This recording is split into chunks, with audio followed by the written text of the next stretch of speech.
Alors, je crois qu'on peut opposer deux notions que j'ai développées, la pensée astrologique et la vie astrologique. La pensée astrologique, c'est une notion que j'ai introduite notamment en 86 dans ma préface, mon préambule à l'histoire de l'astrologie de Serge Hutin, qui est quand même une centaine de pages.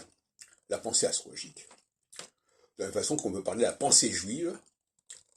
Donc ça, c'est une pensée qu'on peut mettre au singulier. Hein. C'est-à-dire qu'il y a quelque chose là qui se structure de certaine manière et qui s'impose.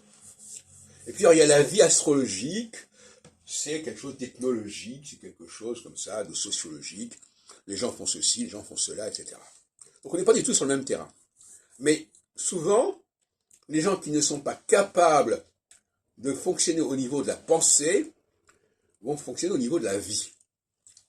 Et nous avons souvent ce problème au niveau des cafés philo, quand nous parlons de religion, les gens n'arrivent pas à distinguer entre la pensée juive, par exemple, et la religion juive, qui est finalement une pratique qui s'est imposée, qui s'est instituée.